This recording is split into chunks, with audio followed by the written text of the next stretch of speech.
The reason we've seen net price go up this year is because the federal and outside support for to sort of offset tuition increases has abated.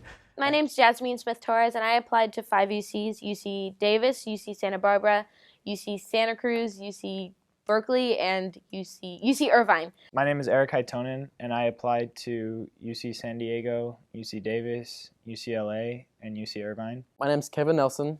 I applied to 2 UCs. I applied to UC Santa Cruz and UC Davis. Hi, my name is Devin Proctor, and I applied to 6 UCs: UCLA, Cal Berkeley, UC Irvine, UC San Diego, UC Santa Barbara, and UC Davis.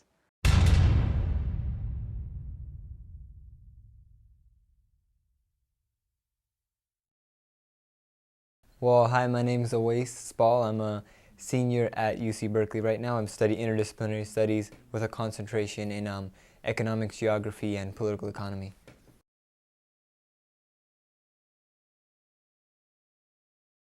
Okay, so to explain the recent tuition hikes, I would start first with a basic historical understanding of what tuition is, what the term tuition even means in the context of the UC. So first off, I would start with the fact that the very idea that someone had to pay for education is historically unique, and even the term tuition comes from 2011.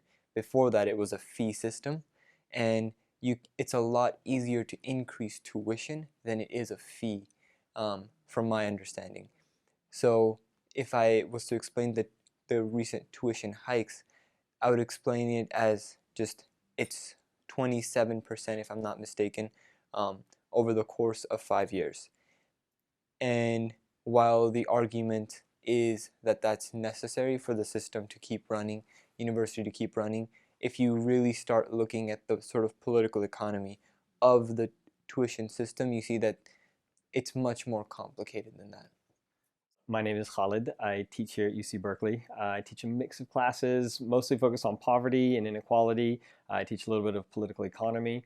And I also teach some classes within the College of Engineering. My background is as an environmental engineer. So I teach some courses getting engineers to think about both environmental pollution and to think about the social and political ramifications of the work they do.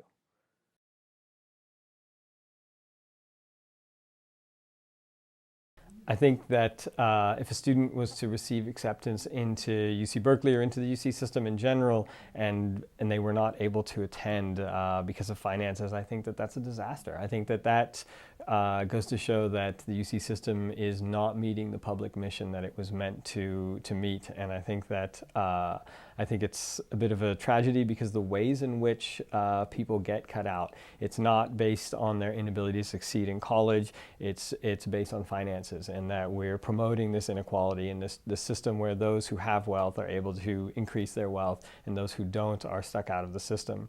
I think this is also can't be viewed outside of the context of sort of the problems in K through 12 education in California as well, and the ways in which students of color and students who come from lower classes are systematically sort of excluded opportunities that traditionally the university was meant to provide them with. Hi, I'm Sophia Siegler. I'm a second year at Berkeley, and I'm studying media studies and minoring in English.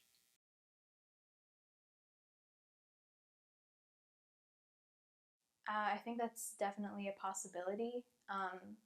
When you look at the sticker price for a place like Berkeley, and if you maybe don't come from a background where people are supporting you and telling you that you can go to school and you can pay for it, then people are going to be discouraged from that.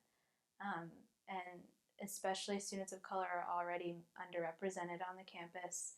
And it just by having, what's supposed to be for everyone, be limited to basically the very, very few people who can afford it is pretty sad. And I think definitely students of color are going to be hit the hardest in that area. Hi, I'm Athena. I'm a second year at UC Berkeley, and I'm studying public health.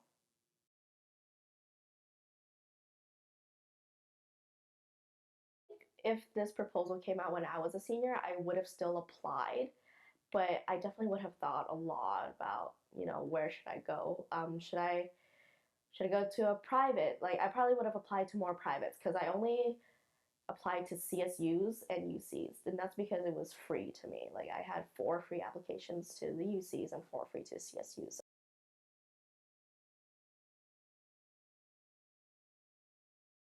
There are definitely other ways to sustain the UC budget. I think first and foremost, there was some work done by the UC Faculty Association to ask the question, if we wanted to refund the university, what would it cost?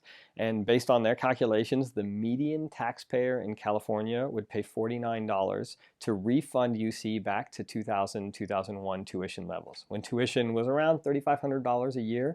So to return tuition back from $16,000 to $3,500 a year would cost the median taxpayer $49. And that's a very small amount of money. So I think to consider the ways in which we spend money in this state, I recently heard a lecture by a librarian who said that budgets are moral documents. And to think about how we decide to spend our money, this is a statement of our moral values. And if you look at California and you look at the ways in which we prioritize things like our prison system and spending money on a sort of out of control private prison system, and the way we in turn defund education, I think that's a major problem for us. So yeah, I think that there are a lot of ways to refund the system, and I think that they've been made publicly available the way to do it, and I think it's up to our legislators to take that up and provide some leadership on that.